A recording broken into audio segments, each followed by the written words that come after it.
Now, while we were away, we had a new strain of COVID and a plan for a new vaccine. And in fact, in just the last few hours, Karine Jean-Pierre says we are going to be pushing a new vaccine starting in September. I didn't have time to get that soundbite, but great. That's from the White House, yeah. Look at what we've got to deal with. Now, the CDC says that this new variant is more likely to infect you if you got the vaccine previously. Wait, repeat that. I'm going to show it to you. This means that if you've been vaccinated for COVID, you are more prone to be infected by the new strain of COVID. This is effing crazy, you guys. It's the craziest thing. It is on the CDC's website, and I'm going to show it to you. So many people are going to wonder why they do that. Why we take that vaccine, meaning we're going to get the next one. We're more likely. So hold on to your hat. Now, here's the president on vacation in Lake Tahoe saying he has asked Congress to fund a new vaccine with your taxpayer dollars. Mr. President, can you say anything about the uptick of COVID cases and the new variant? Yes, I can. Matter of fact, I signed off this morning on a proposal we have to present to the Congress a request for additional funding for new vaccine that is necessary, that works. And tentatively, not decided finally yet, tentatively it is recommended that, would likely be recommended that everybody get it, no matter whether they got it before or not. Okay, I apologize. I don't remember that being quite so inaudible. Who knows what the heck he's mumbling? They love to do interviews by like an aircraft carrier or like a right, like but a Harrier he's jet. also so indiscernible. So, but I can paraphrase if you'd like. He just said, he just authorized this morning additional funding for a new vaccine. Yeah, a new COVID vaccine from your federal government. Okay, so we're paying for this one too, I guess. Yes, let's talk about that. Let's talk about, as an American taxpayer, you may not want to pay for this thing, given that the original vaccine did not do what they promised it would do and proved to be more dangerous than we were told. But recall that the last vaccines, at least we made some money back because the last vaccines used patents owned by the National Institute of Health, or the NIH, and Pfizer and Moderna both paid big bucks to license those patents from the U.S. government. We found that out when Moderna fought not to pay quite so much. So whether or not you want a vaccine, at least it may be a good ROI on your taxpayer investment. Who cares if it works or hurts people, right? Right. Given that we are being told that COVID cases are on the rise, at least we'll, make some money back. Now, there's no way that anything that comes out of Big Pharma is going to be fully approved. We know this. The last COVID vaccines were only ever given emergency use authorization. And even now, RSV and postpartum depression drugs are fast-tracked through FDA approval. So zero chance this will get full clinical trials and full approval. We've discussed those recently at length. If you haven't seen those where we go over the RSV and the postpartum depression approvals, I recommend you refer back to them so you know the standards with which modern medicines are approved. So about that new variant, here it is. It's called the BA.2.86. This is the recent CDC warning about it. Now, I highlighted this at the bottom. Let's just zoom right into that, right? BA.2.86 may be more capable of causing infection in people who have previously had COVID or who have received COVID-19 vaccines. What? People who have had the vaccine are more susceptible to BA.2.86. What the actual shit, you guys? I'm sorry. That's kind of convenient because that's your demographic. Those are the people you want taking it anyway. So it's like, hey, you already took it, so Yeah, right. Take it again. Take it this time. We're really going to get it right. Yeah, I'm sorry I said the S word. It's my birthday, so please don't send me an email about it. I'm just going to take a privilege. But that feels like a subterfuge, don't you think? Why would we trust them now? The original vaccine may make you more susceptible to new COVID. It, did more harm than they admitted, and you can still catch and spread it even if you take it. So what? I give up. Roland in our chat, Roland Dussin says, redacted, that was the plan. That was the plan all along. I guess. Right. Yeah, makes sense, right? And we were warned that new variants would adapt in order to get around this vaccine. We just, made fun of people who warned about it.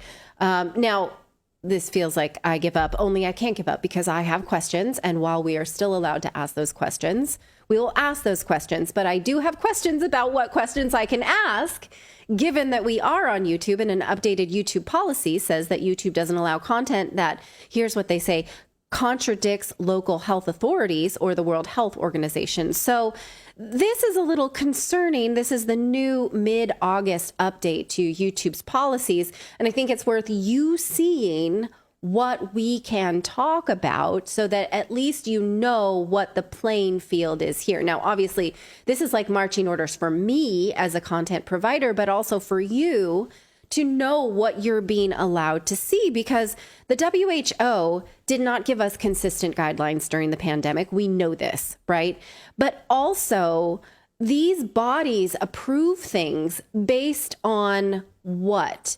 And that's what we've been focused on here on Redacted, is when a new drug is approved, we look at the clinical trials and they look to us like not stellar grades, but still they're being approved. So can we then go through those clinical trials and ask why was that approved? Given, for instance, the FDA did authorize the new RSV vaccine for elderly people, but 11 people died in those trials. And so are we supposed to ask those questions, or should we just do what the mainstream media does and champion it and ignore those 11 people? Screw them. Well, and right? Yeah. Couldn't they reevaluate who they're considering their experts? Because, like, if we would have been able to highlight the people that were consistent throughout and ended up being right the whole time, if we could just follow them instead and then use the others as a guideline, like, yeah, well, look at what they're saying, but Right. these are the people that were correct throughout. Like, Right, that had the vaccine protocol, or had the different treatment protocols. Dr. Peter McCullough, Pierre Corey, et cetera, who had Robert Malone, who had treatment options that were working. And we're keeping people off of ventilators. Once people got on ventilators, of course, that was the problem. Once they got on ventilators, it was a death sentence. Yeah. I'm extremely concerned about this because, when we present, for instance, these RSV vaccines, we don't say to you, hey, take this or don't. We don't say that at all. We just say, look at this clinical trial. Do you think that merits full approval? We have questions about it. These things show concerns. Will we be allowed to do that? Or are we just supposed to say full approval? Huzzah. Right? Well, this seems to me to not be clear. that's a very frustrating thing because, like, we got suspended once for reading Pfizer's own studies. We were reading the studies. We were reading their information. So, like, if that's not okay. Right. And they called it medical misinformation. And then we got our show Redacted was redacted for a week, blocked. We couldn't post anything because they claimed medical misinformation. But we appealed it. We said we were reading from Pfizer's own documents. Didn't matter. I'm feeling like we are being primed with a playing field that will not allow us once again to discuss what's actually happening, like happened during the first pandemic, the first phase of the pandemic, I guess, now that we're given this new phase, BA.2.86. Now, the federal government is not supposed to be telling social media what to censor because of the federal case ruling that happened in July. So if we have a new vaccine and a new strain of COVID, maybe we'll be more free to discuss it this time around, even though YouTube has taken it upon themselves to decide to censor based on these new parameters. But okay, we've seen how the government punished and silenced speech around the vaccine and lockdowns. What about masks? Well, a new study from this spring shows that surgical masks used, the single-use ones, the N95s, contained all manner of toxic chemicals. This study was published in April, but it was shared by the National Institute of Health and surprisingly, shockingly, received very little media coverage. This study looked at the amount of what they are calling VOCs, volatile organic compounds, in COVID masks. They found that those single masks had concentrations of toxins between 22 and 147 times higher than cloth masks. Oh, great. So only the cloth masks were shown ineffective at blocking out COVID particles, and Also, it was shown that breathing back in your own oxygen has a toxic effect. We've talked about those studies. And these toxins can be linked to health issues such as headaches, nausea, organ damage, cancer. What's worse, that some of these single-use masks had these toxic concentrations when the weather was hot, that they increased by a 119 to 299%. Think about those poor kids in Italy. I remember the images we showed them here on the show. These are kids, and it was boiling hot. They don't have air conditioning. They don't believe in air conditioning, I think, in Italy at all. And seriously, it's like, and it's the worst. And in schools, these poor kids are in like uniforms, and they're wearing masks, and they're sweating their asses off, and they're being forced to like breathe in these awful toxins in these masks. And there's absolutely no evidence at all that anything would have happened to them whatsoever if they were exposed to COVID. It would have made them stronger, right? Yeah. And instead they're breathing this toxic stuff that's now superheated, and oh my God. Our kids had to wear it on the playground in September where it's hot here in Portugal. They had to wear it inside and out for prolonged times. They didn't use the single-use masks. They allowed the cloth masks, which we knew did not very much. But it also did mean that they had to breathe in their own oxygen, which has toxic effect. And we can't say, oh, we didn't know any better, because there were already studies, we've covered them at length, showing that masks can be toxic to children. We had them before the pandemic. We just shamed people for bringing it up as anti-maskers, so that like we didn't know. It doesn't cut it, because we actively suppressed that information that was already out there. And yet, I used to get yelled at from people. Man, I would not put them on. I go in the hospitals. They're like, you got to put on a mask. I'm like, no, no, I'm not wearing this. You realize this is, and it was never again. Go ahead, David. Well, I was just going to say, and what Natalie's talking about, that is the danger of not listening to, like, politicizing everything. Yes. That's the danger of everything being political, because then all reason goes out the window because it's been politicized, and you're on this side or that side, and it doesn't matter. Yeah. Right. Just listen to the science, listen to the data. You can't do it. You can't even post it on Facebook because it'll be banned. Right. And it was equated with virtuosity. Someone who's willing to wear a mask and is willing to ignore any kind of contradictory science around it. Well, they also can't go back on it. They can't go back and correct themselves, because then if people question, if they're like, oh, we were wrong on this one part, then people will ask, well, were you wrong on anything else? And they'll be like, well, no, you can trust us. We just had that one thing wrong. So it's like that. So now they've like dug that hole where, like you were saying, like that virtuosity, they've dug that hole. Now they have to be correct. So now they can't go back and change the data. Yes, you can, though, if you just take a spoon of humility. There's a lot of stupid stuff that, like, I was wrong about because I was actively ignoring those things because I was swallowing the BS. But I mean, look at Fauci, right? He came out saying in the beginning, he's like, you don't need masks. They don't even really work. Like, they don't even really do anything. Like, you don't need to wear masks. Like, they don't need to do that. And then suddenly he was like, yeah, now we need to wear masks every day. Everywhere you go, make sure you're wearing a mask. Make sure you're masking up everywhere you go. Right. Like, okay. And he, years ago said the flu. Like, if you've already gotten the flu, you absolutely don't need to go and get a vaccine. He's like, that's the best defense you possibly have. He said it emphatically. So what was he saying 10 years ahead of time? Right. I mean, you can be humble and say, I was wrong, and I listened to the shaming of people that were asking legitimate questions. Yeah. And I fell for that. I say it all the time. And so, you absolutely can go back on those things if you are humble enough to do that and say, I wish I hadn't done that, right? And yet mask mandates are starting to pop back up. Joe Ladapo, the Surgeon General of Florida, rang in on this on Twitter this weekend, saying that people should consider refusing to participate. Now, we've already covered that today is my birthday. That makes me a Virgo, and I am a rule follower. This makes me very uncomfortable. He's saying, how about refusing to participate? I love it. I'm the rule breaker. I'm going to hyperventilate a little bit because I don't like, I mean, it's like, the thing that makes me uncomfortable is, like, for instance, it's not the person you're talking to that made the rule that has to enforce it. And so when you push against someone who's just like, these are the rules, you have to wear a mask in the hospital, I can't let you in otherwise, right? And so you're pushing against that dude who's just like, a paycheck employee. It's not right. I don't like this idea. But I'm going to tell you right now, there's no situation in which I'm going to send my asthmatic daughter back to school in a mask. No, never, ever, ever again. Absolutely not. I will never, no, I will never, ever again. And I love the idea that he's saying, if someone's calling on you to push on mask policies that have, as he says, proven ineffective, and restarting lockdowns, what he's saying, restarting lockdowns that are known to cause harm. We have monumental amounts of data now about the long-term effects of lockdowns, the depression, the setting children back, speech impediments, setting children back years in development. Absolutely devastating to humanity what they did to us. Never, ever, ever again. We should stand up to this. We should never, ever listen to these people and question everything.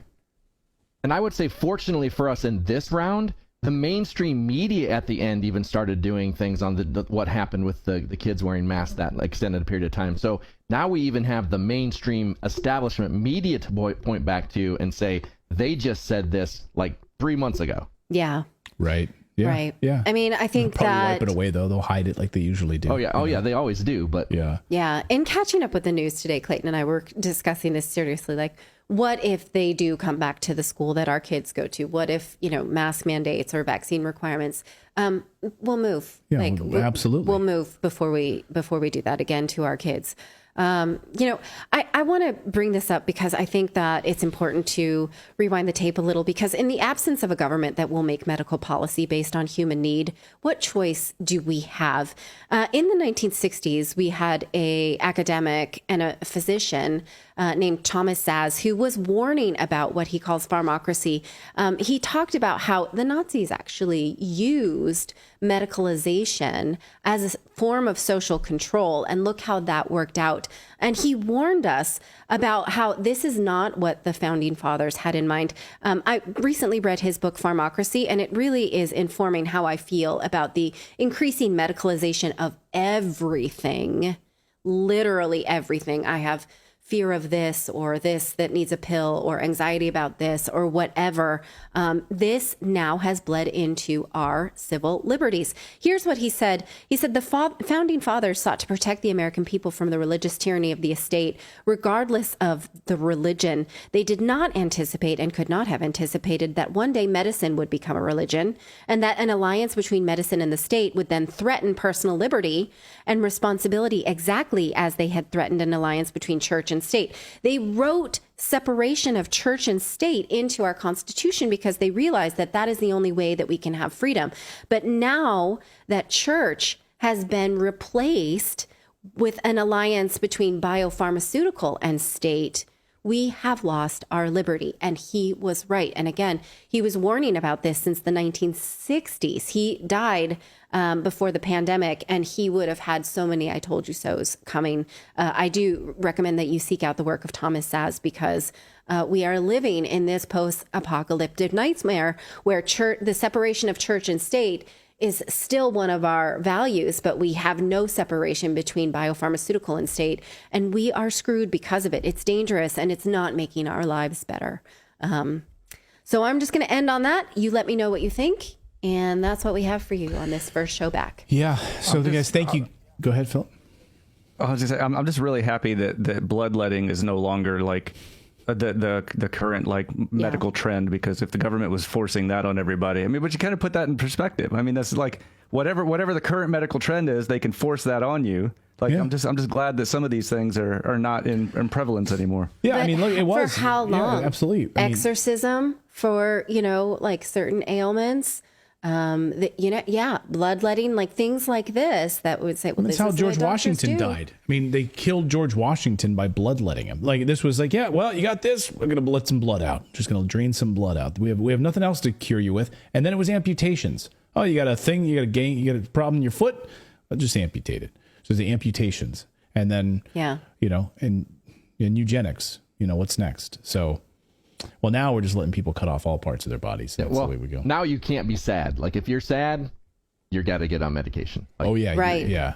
Yeah. He has this whole part about how the Nazis used, cancer research to sort of, take away civil liberties because they were doing some good things and then like a lot of bad. And he talks about how like there really is no mental illness. It's not a disease, a cellular disease on your brain. There is absolutely mental discomfort that we should socially support, but the biopharmaceutical industry does not have any business there.